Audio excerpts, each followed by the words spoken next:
Hello everyone, welcome to Chemistry Academy. This is the 10th episode of our PYQs practice for JEE Mains 2024. ठीक, आज हम जो particular organic में काम करने वाले हैं, ऑर्गेनिक क्वेश्चंस ऑफ 25 जुलाई 2022 का जो पेपर था मेंस का, वो करने वाले हैं। और उसमें भी पर्टिकुलरली हम मॉर्निंग वाला सेशन जो था वो डिस्कस कर रहे हैं, है ना। मॉर्निंग सेशन में excluding the questions of polymers and chemistry in everyday life, उन दोनों को छोड़कर जो भी बाकी क्वेश्चंस उस पर्टिकुलर पेपर में ऑर्गेनिक के आए थे वो हम यहाँ डिस्कस करने जा रहे हैं। ठीक, अब हम इन क्वेश्चंस को जब शुरू करेंगे तो मैं कोशिश तो करूँगी कि जो भी पॉसिबल हो सके थ्योरी जो रिक्वायर्ड हो वो यहाँ मैं करती चली जाऊँ। बट जस्ट इन केस अगर आपको कहीं पर कोई पर्टिकुलर थ्योरी में परेशानी महसूस होती है कि नहीं ये कॉन्सेप्ट मुझे याद नहीं आ रही है and I need a revision, तो I suggest you to go to our channel, okay. और उसमें आप प्लेलिस्ट में जाइए। प्लेलिस्ट में आप जाएंगे तो you will come across IIT JEE mean reversion series, जिसमें 62 वीडियोस हैं। ठीक, अभी जो एपिसोड्स हम इंट्रोड्यूस कर रहे हैं these are in IIT JEE main PYQ discussion, okay. ये अभी जो कंटिन्यूस लेक्चर्स चल रहे हैं वो सब इसमें इस पर्टिकुलर में है, लेकिन मैं इसकी बात कर रही हूँ मेन रिवीजन सीरीज। आइए इसकी मैं फुल प्लेलिस्ट आपको दिखाती हूँ। इसमें आपको 62 लेक्चर्स यहाँ नज़र आ रहे हैं, ओके। और इसमें आप अगर जाएंगे तो आप ज़रा ध्यान से देखिए एक एक topic. Let me start and that too in a very concise and detailed form. तो आप देखिए ये first atomic structure part 1, atomic structure part 2, day 2, mole concept, redox, ideal gas, real gas, liquid solution, right. इस तरह से continuous आपको सारे मिलेंगे। Thermodynamics part 1, thermodynamics part 2, part 3, ठीक। Isomerism part 1, part 2, GOC, acidity basicity, बहुत ही इंपॉर्टेंट टॉपिक जो कई बार लोग कंफ्यूज हो जाते हैं और एंड मोमेंट में एरर कर देते हैं। Chemical kinetics, hydrocarbon part 1, part 2, electro part 2, hydrocarbon part 3 is only for benzenes, right. Alkyl halide part 1, alkyl halide part 2, ethers, phenols, alcohols, aldehyde ketones, chemical bonding, aldehyde ketone, okay, carbohydrates, amino acid, proteins, coordination part 1, part 2, vitamin, nucleic acid, coordination part 3, ठीक, सेलेवन of test and so on. आपको ये सारे यहाँ videos मिल जाएंगे और इनकी मदद से आप अपनी थ्योरी कम समय में टू द पॉइंट, है ना। ये नहीं होता है कि बहुत ज़्यादा पढ़ने से ज़्यादा समझ आता है ना, समझ तो वही आता है जो कम समय में अपनी एग्ज़ाम की रिक्वायरमेंट के लिए हमें पूरा पढ़ा दिया जाए, है ना। ये टाइम नहीं है जब आप बहुत ज़्यादा टाइम इन्वेस्ट करें for improving your theory. Theory से ज़्यादा अब आपको क्वेश्चंस की ज़रूरत है, तो आप इन कंसाइज कैप्सूल लेक्चर्स को यूज़ करते हो which cover almost every important point relevant for your JEE main and even for advance, ठीक। दोनों के लिए वो डिटेल आपको कवरिंग दे देगा, आप उसे यूज़ करें और उसके बाद आप इन PYQs को करें, आपको कोई दिक्कत नहीं आएगी। हाँ, लेकिन इस सब के पहले मैं ये याद दिला दूं कि अगर आपने अभी तक हमारे चैनल को सब्सक्राइब नहीं किया है तो डेफिनेटली उसे सब्सक्राइब करें। और अगर आपको ये वीडियो पसंद आए तो do hit the like button, share our video with your friends, family and people around you, right. चलिए, तो आज हम अब ये पहला क्वेश्चन शुरू करते हैं। A compound A on reaction with X and Y produces the same major product, ठीक। अब क्वेश्चन में हमें दे रखा था कि ये है कंपाउंड A और X और Y चीज से ऐसे ये दो प्रोडक्ट बना रहा है, दो यहाँ दो वहाँ, है ना। अब ये वाला मेजर प्रोडक्ट दोनों में सेम है but different products A and B, ये A और B अलग अलग बताया गया है। Oxidation of A gives a substance produced by ants, okay. तो प्रोड्यूस्ड बाय एंड्स ये क्या होता है? ये है सीधी हिंट फॉर फॉर्मिक एसिड। ठीक, formic acid is that particular acid जो जब लाल चींटी वगैरह हमें काटती है तो एक जो जलन वाला जो सेंसेशन होता है, जो इरिटेशन होता है, वो हमारी बॉडी में जो केमिकल इंजेक्ट करती है वो होता है ये फॉर्मिक एसिड।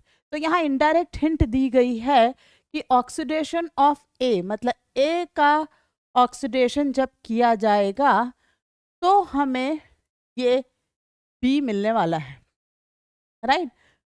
अब अगर हम यहाँ चेक करें और ऑप्शंस, ऐसे समय हमेशा ऑप्शंस के थ्रू जाएं, ऐसा नहीं कि आप रैंडम सोचने लगें किसमें क्या बनेगा। ऑप्शंस की कॉम्बिनेशन चेक करिए, आपको KMnO4 दिख रहा है, आपको ओजोन दिख रहा है, तो combination is between ozone and KMnO4 A X and Y respectively.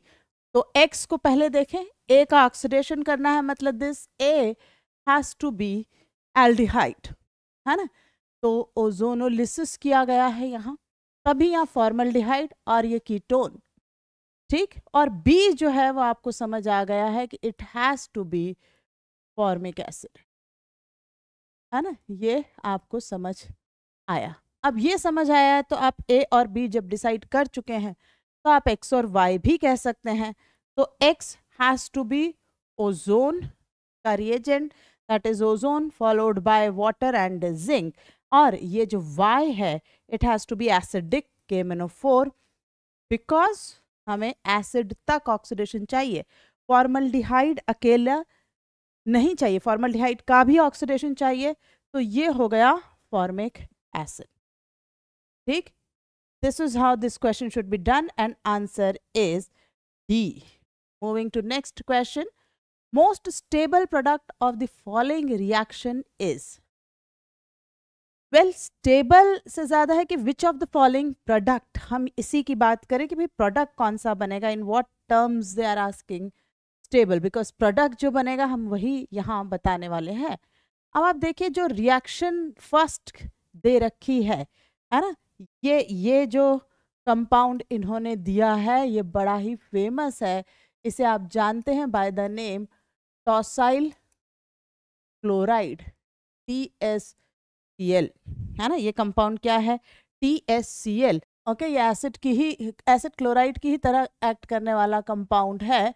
तो अगर अल्कोहल्स से हम टोसाइल क्लोराइड की रिएक्शन कराते हैं, अल्कोहल्स के साथ अगर हम टोसाइल क्लोराइड की रिएक्शन कराते हैं तो ये HCl अलग हट जाएगा और आपको जो चीज़ मिलती है वो होता है ROTS, it is an ester. इसे आप बोलोगे दिस इज अल्काइल टोसाइलेट, ये क्या है, ये है अल्काइल टोसाइलेट।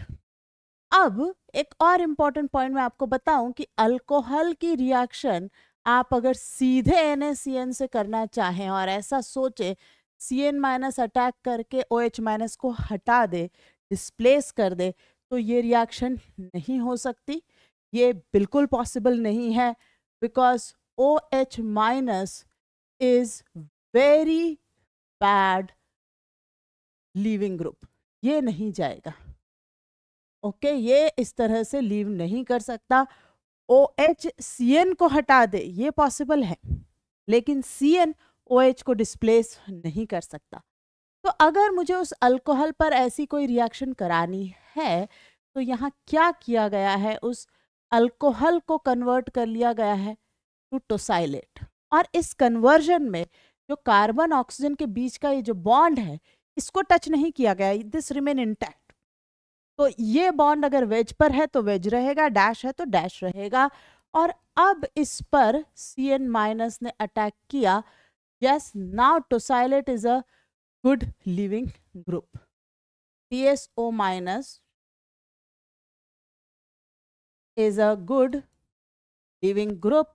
और ये जो रिएक्शन होती है जब इस तरह से जो CN- अटैक करके टोसाइलेट को डिस्प्लेस करता है, ये SN2 है।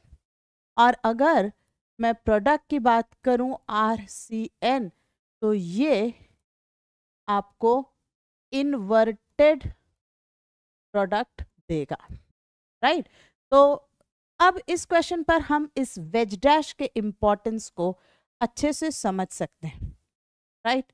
हम देखें यहाँ क्या दिया है, यहाँ हमें इस तरह से ओरिजिनल कंपाउंड दिया है, राइट। और इस ओरिजिनल कंपाउंड के साथ रिएक्शन कराई है TSCl की।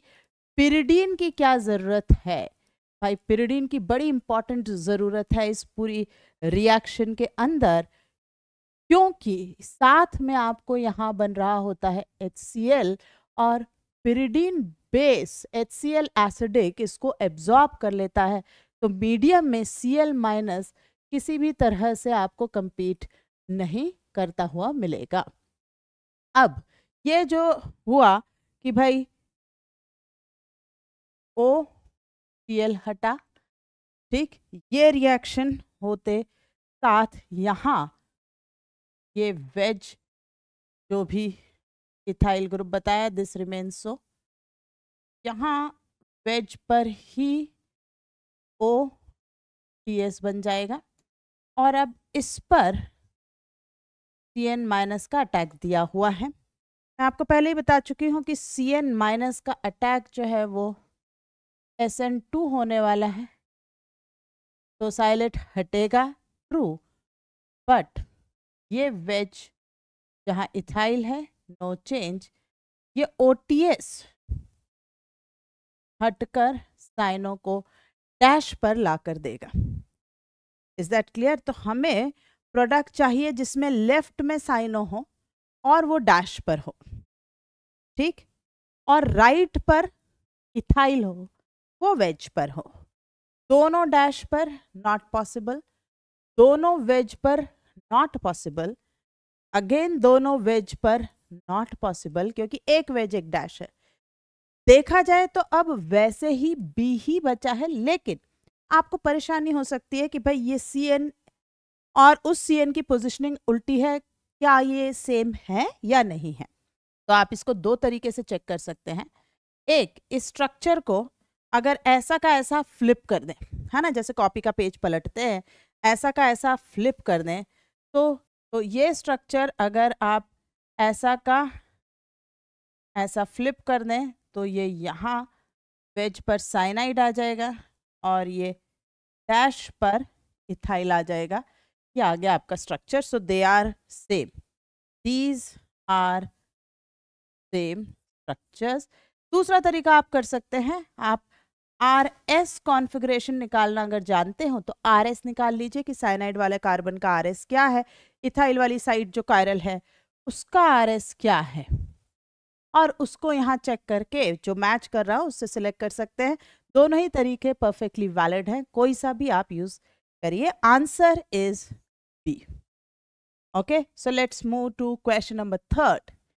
Which of the following reaction does not represent correct combination of substrate and product under the given condition?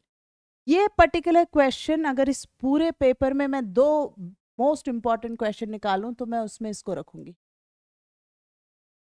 Reason is these all reagents specifically used to frame the question are very clearly mentioned in NCERT.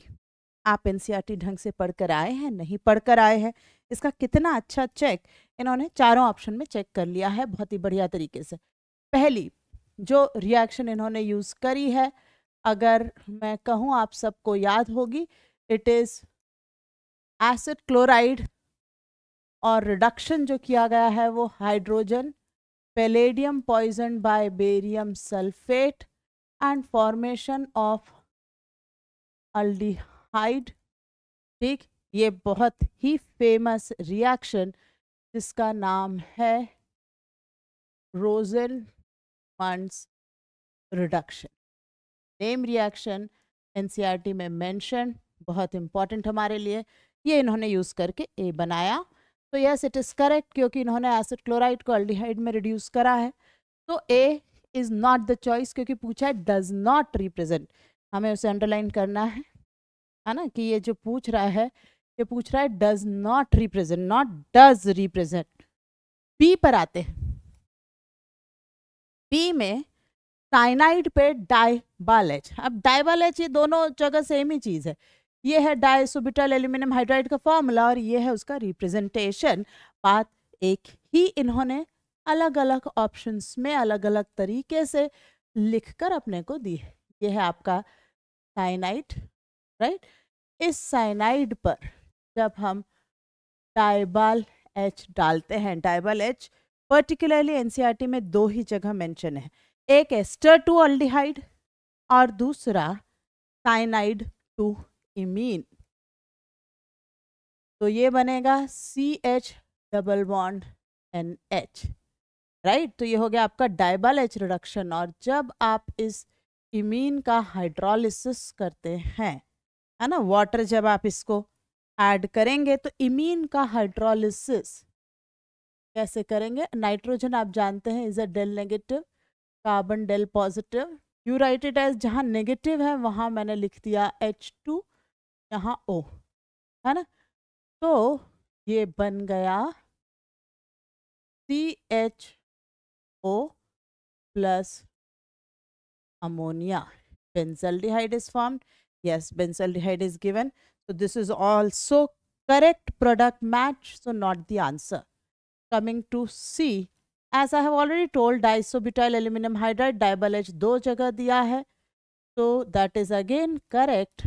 The ester is reduced to by डाइबाल H to RHO,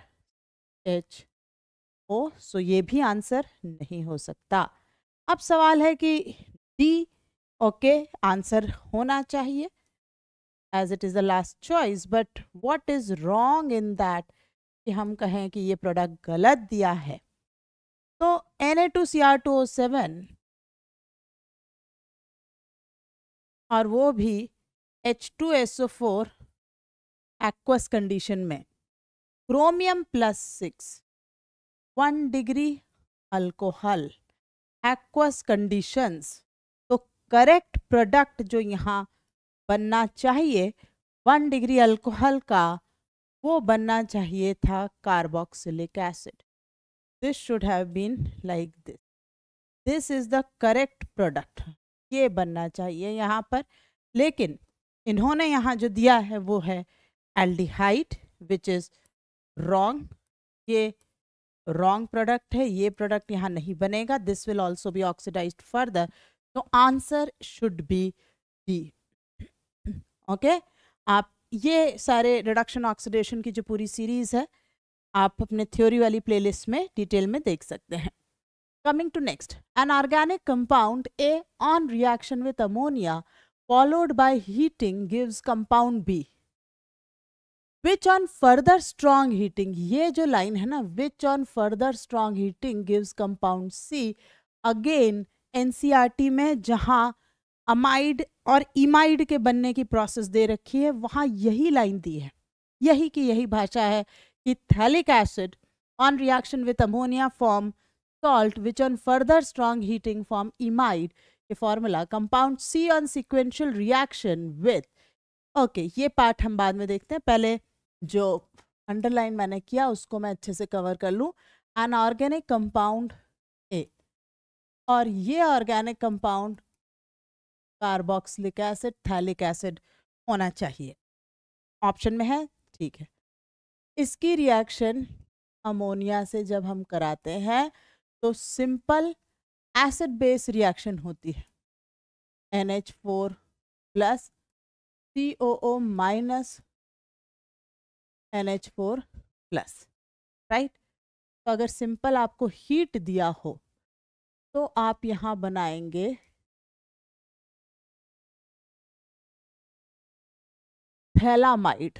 ये जो phthalimide, ये देखिए नाम amide, ठीक, phthalic acid का amide.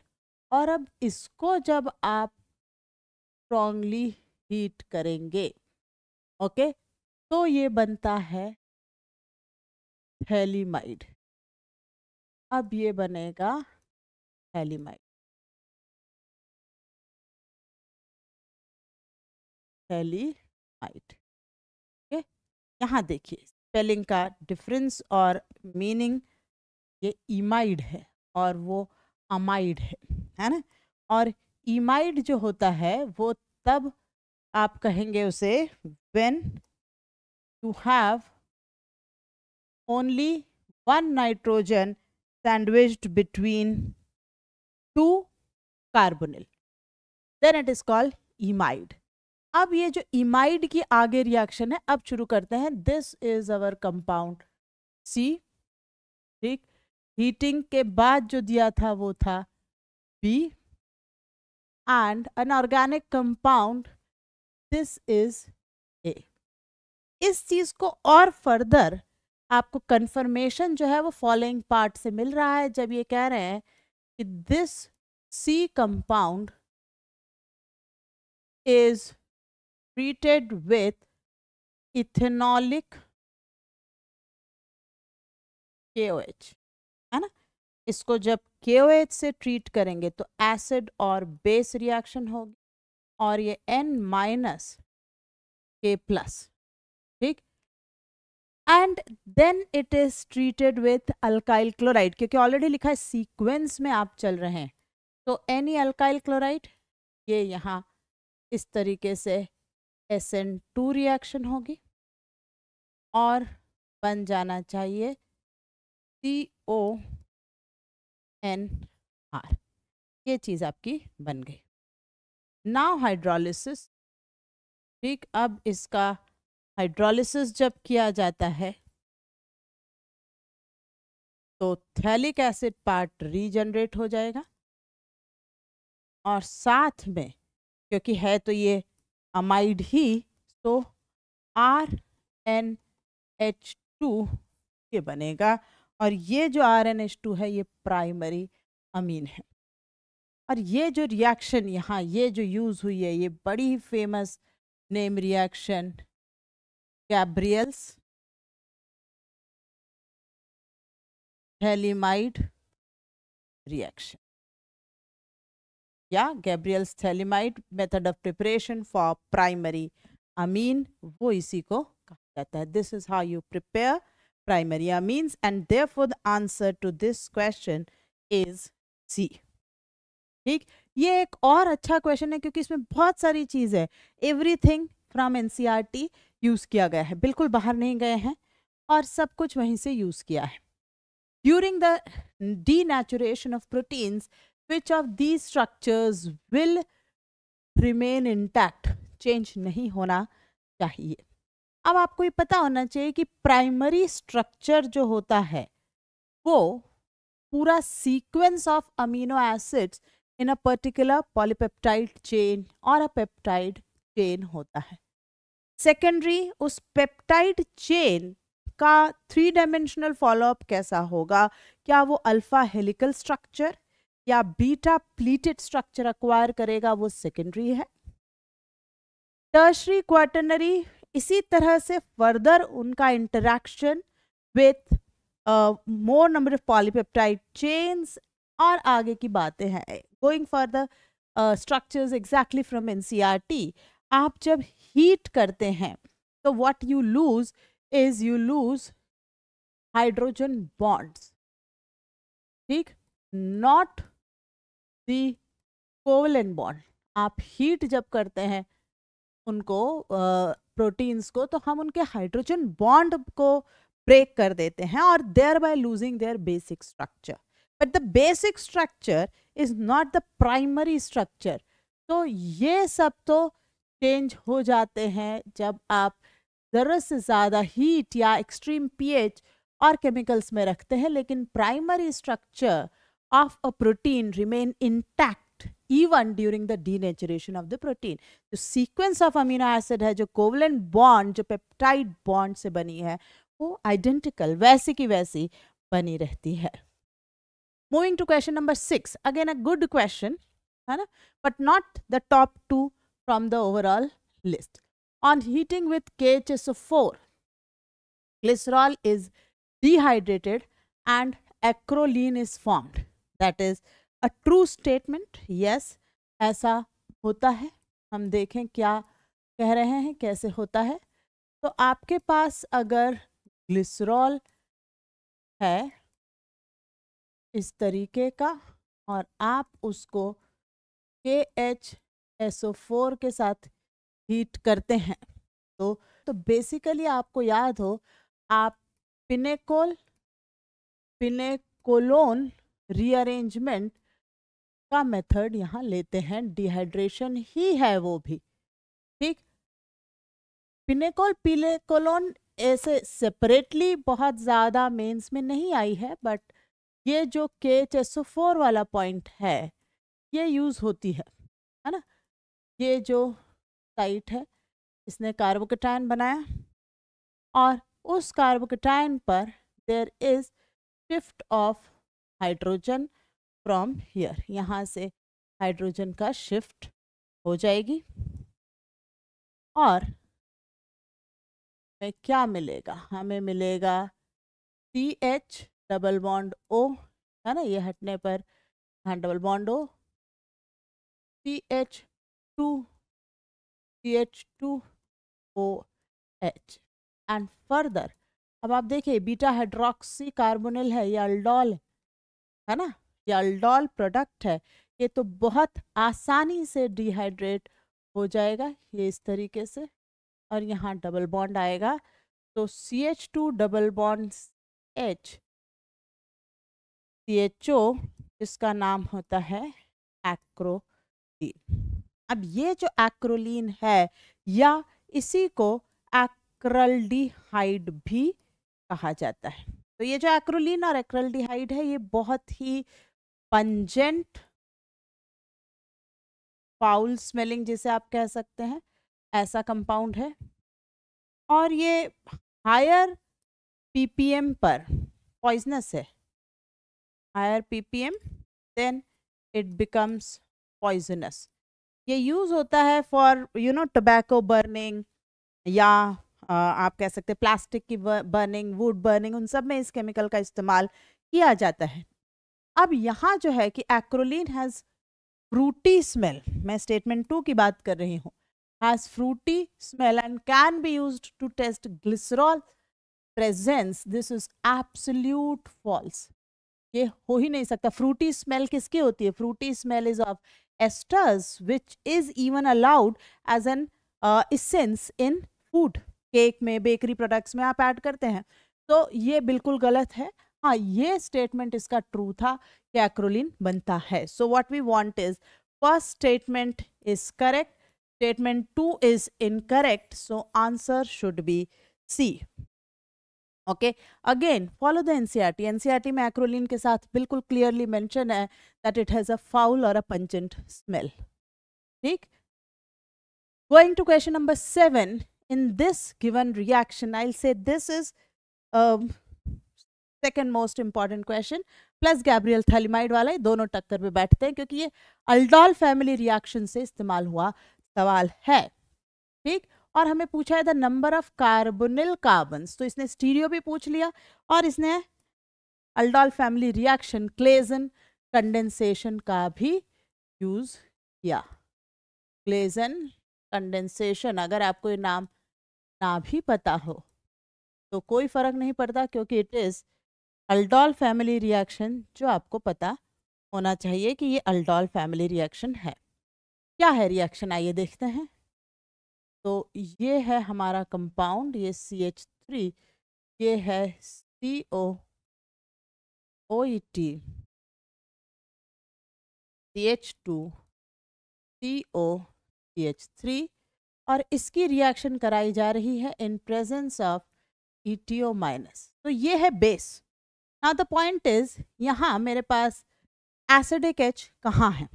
Ester to alpha H तो है ही नहीं, there is no alpha H, तो वो तो एसिडिक वैसे भी होता तो इससे वीक होता, तो वो फिर भी रेस में नहीं है, अभी भी नहीं है ना। मेरे पास यहाँ दो है, एक ये वाला है विच इज CH2 और एक CH3 है ना।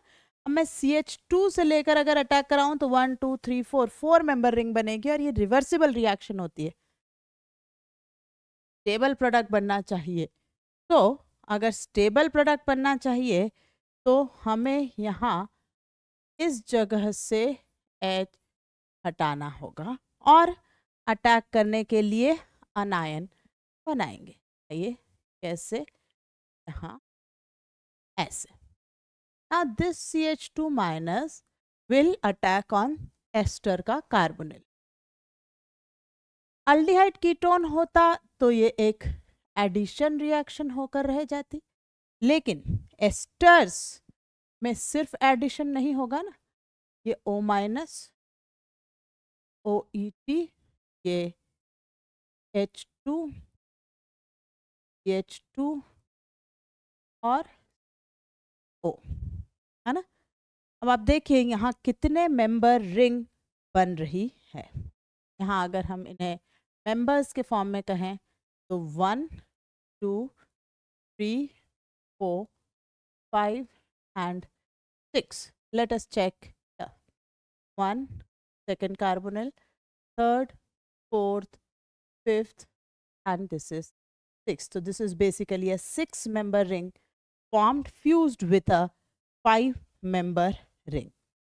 Carbonyl bond की एनर्जी इतनी ज़्यादा होती है कि this will revert and OET will leave, है ना। ये OET यहाँ से हट जाएगा, SNAE रिएक्शन हो रही है, एडिशन फॉलोड बाय एलिमिनेशन। अब देखें क्या स्ट्रक्चर बनना चाहिए। O, ये O, राइट। ये तो हो गया आपका प्रोडक्ट जिसका नाम इन्होंने दिया है A, लेकिन हमसे ये भी पूछा है the number of chiral carbons in the product. So let us find those chiral carbons. This is one chiral carbon and this is another chiral carbon. So we have 2 chiral carbons in the product. So answer is 2, right? Moving to last question of this particular paper, the number of sp3 hybridized carbons in an acyclic. पहली बात तो acyclic का अर्थ होता है open chain. काफी लोग acyclic और cyclic में कंफ्यूज होते रहते हैं। साइक्लिक मतलब जिसमें लूप हो, जो साइकिल बन रहा हो, acyclic मतलब open chain. Okay, open chain structure बताना है, हमें एक फॉर्मूला दिया हुआ है और वो फॉर्मूला दिया हुआ है C4H5N। ठीक, सबसे पहले हमें ये पता लगाना चाहिए कि भाई इसमें डिग्री ऑफ अनसैचुरेशन कितनी है, मतलब कितने पाई बॉन्ड्स हो सकते हैं। साइकिल का तो सीन है ही नहीं, ऑलरेडी कह दिया कि एसाइक्लिक होना चाहिए, तो हमें डिग्री ऑफ अनसैचुरेशन का फॉर्मूला पता होना चाहिए, which is C+1 minus H plus X, where X is halogen, minus N is number of nitrogen atoms, this whole upon 2, and that will give us the degree of unsaturation, right? Applying this formula for C4H5N, आपको degree of unsaturation आएगी यहाँ 3, right? यहाँ degree of unsaturation हमारी जब 3 आ रही होगी, तो हम जब यहाँ पता लगाएंगे कि structure क्या possible है, तो ये पता है हमें कि there has to be 3 pi bonds, है ना। तो हमारे पास ऑप्शंस क्या क्या हो सकते हैं। 3 pi bonds 4 कार्बन्स, तो हम कहेंगे CH2CH, ये हो गया मेरा थर्ड कार्बन। एक तो मुझे साइनाइड अच्छा लग रहा है क्योंकि 2 pi bond 1 pi bond, let me check, 2 3 4 5, yes C4H5N। और अगर मैं ये लेती हूँ आंसर, ठीक, या ये लेती हूँ स्ट्रक्चर, तो मेरा आंसर आएगा sp3 कार्बन, इसमें कितने आ रहे हैं, ये 1, तो ये मेरा 1 आंसर जस्टिफाई होगा। लेकिन देयर इज अ पॉसिबिलिटी कि आप ऐसा भी स्ट्रक्चर बना सकते हैं जहां एक भी कार्बन ना रहे sp2, है ना, 1 2 एंड ये देखिए, ये अब 2 3 4 5, अगेन इट इज 5, लेकिन यहाँ अगर आपने ये स्ट्रक्चर यूज करा तो आपका answer for number of sp3 carbons will become 0, and that is why NTA approved or NTA considered both options to be correct, 0 और 1, बिकॉज दो स्ट्रक्चर जो कि स्टेबल स्ट्रक्चर आ रहे हैं, कई बार ऐसा भी होता है कि स्ट्रक्चर दो आ रहे हो बट एक कोई बहुत ही अनस्टेबल हो लुई स्ट्रक्चर वगैरह के हिसाब से, तो आप रिजेक्ट कर दीजिए, लेकिन ये तो स्टेबल आ रहे हैं, तो दोनों आंसर यहाँ एक्सेप्टेबल हैं और एक्सेप्ट हुए हैं। करेक्ट। चलिए, तो इसी के साथ हमारा 25 जुलाई 2022 का मॉर्निंग वाले सेशन का ऑर्गेनिक पोर्शन खत्म हो गया। नेक्स्ट क्लास में हम इसी सीक्वेंस में बढ़ते हुए इन्हीं पेपर्स को आगे बढ़ाएंगे ताकि जनवरी तक आपके 22 और 23 एटलीस्ट सारे कंप्लीट हो जाए। इन केस अगर आपको 2022 के जून सेशन के क्वेश्चंस का सॉल्यूशन चाहिए और उनका डिस्कशन करना हो तो again go to the channel, okay, and go to the playlist, और आपको प्लेलिस्ट में ये देखिए एक आपको मिलेगा PYQ of organic of JEE main. ठीक, ये जो प्लेलिस्ट है इसमें 2022 जून के सेशन के सारे पेपर्स के कंप्लीट ऑर्गेनिक क्वेश्चंस डिटेल में डिस्कस्ड हैं। ठीक, तो यू हैव अ चॉइस, आप यहाँ से जून सेशंस यूज कर सकते हैं और जुलाई मैं शुरू कर चुकी हूँ, इसे मैं कंप्लीट करूँगी इसी ऑर्डर में। ठीक, अगर आपको वीडियो पसंद आया हो तो हिट द लाइक बटन। अगर आपने अभी तक हमारा चैनल सब्सक्राइब नहीं किया हो तो please subscribe it and share the video and channel with your family, friends and pairs, right. इसके अलावा अगर आपको फुल कंप्लीट केमिस्ट्री कोर्सेज की ज़रूरत हो तो download the app which is mentioned in the description and you can go there to have a very detailed crash course for JEE 2024 and the complete theory support for both 24 as well as JEE 2025.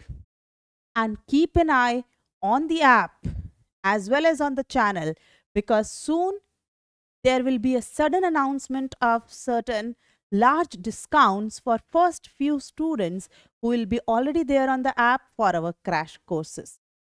Okay, which could be any time from today evening to first few students, first 20 students, there will be large discount of around 5,000 rupees on a crash course.